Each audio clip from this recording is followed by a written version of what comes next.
अब दूसरा आता है स्टेट लॉ। स्टेट लॉ क्या होता है? जिसमें कोर्ट कचहरी पुलिस काम करते हैं, वकील काम करते हैं। स्टेट लॉज में आप देखते हैं कि आज के दिन बहुत ज्यादा गड़बड़ है, करप्शन है, भ्रष्टाचार है। ऐसे ऐसे लोगों को जेल में डाला जा रहा है, सजा कर दी जाती है जिनका कोई गलती नहीं है, गलती का सबूत सामने आ गया। जज को साफ दिख रहा है, वकील को साफ दिख रहा है, पुलिस को साफ दिख रहा है, लेकिन वहां पे कोर्ट में करप्शन इतना ज्यादा है, बस अपने लालच स्वार्थ में या पैसे के गिलाफ में कोई भी अपना स्वार्थ मिल जाए तो उसके चक्कर में वो जानबूझ के सजा करते हैं और किसी को शर्म नहीं है। ऐसे ऐसे लोग जिनका साफ आपको पता है इसने ना कोई दहेज मांगा, ना कोई रेप का केस, उसका रेप केस में अंदर बन जाए और कोई सुन नहीं रहा, उसका मजाक उड़ाया जा रहा है। ऐसा क्यों होता है? इसका भी आपको थोड़ी देर में इस वीडियो के अंत तक आपको ये डाउट क्लियर हो जाएगी ऐसे घपले क्यों होते हैं।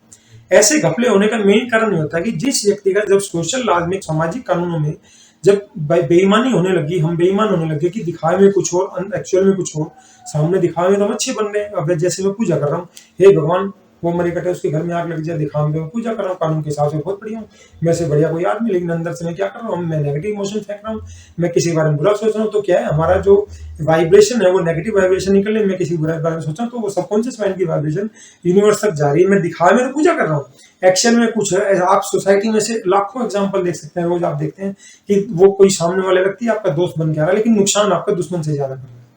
तो जब हमारे नैतिक मॉरल्स गिर गए, जब मॉरल्स गिर जाते हैं तो व्यक्ति गड़बड़ी की तरफ जाता है। उस व्यक्ति के हाथ में अगर ताकत आ गई तो पक्का गड़बड़ करेगा। कोर्ट कचहरी में भ्रष्टाचार और फर्जीवाड़े जितने भी हो उसकी वजह यही है कि जिन लोगों का नैतिक गिर गया उनके हाथ में ताकत आ गई। चोर से कह दें कि भैया तू तिजोरी की रखवाली करे, वो ईमानदारी से रखवाली करेगा, तो ये आपका जो एक्सपेक्टेशन है गलत एक्सपेक्टेशन है, क्योंकि चोर तो पहले अपनी चोरी का जुगाड़ देखेगा।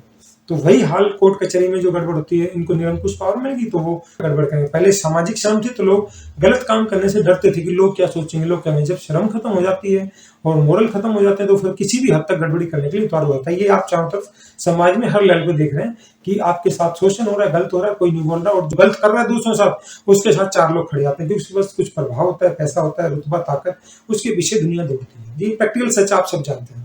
अब आता है कि लोग दुखी हैं, भैया क्या करें, समाज में जिसके पास ताकत है उनको झुकना पड़ता है। वो गलत कर रहा तो भी हमें झुकना पड़ता है, तो उसका कुछ बिगड़ भी नहीं, जो गलत नहीं कर रहा उसका बिगड़ रहा है। तो हम देखते हैं कि हमें पता है कि ये चीज गलत हो रही है, उसके बावजूद हम ये मान के चलते हैं भैया ऊपर वाला यही है और मेरे साथ तो गलत होता जा रहा है, वो जो मजे ले रहा है उसमें कुछ नहीं बिगड़ रहा। तो हम देखते नहीं तो बढ़िया आदमी, इसका कुछ नहीं बिगड़ रहा, तो मजे ले रहा जिंदगी। लेकिन वो सबका तुक्का, उसका कारण अभी अगले पार्ट में मैं बता रहा हूँ कि ऐसा क्यों होता है।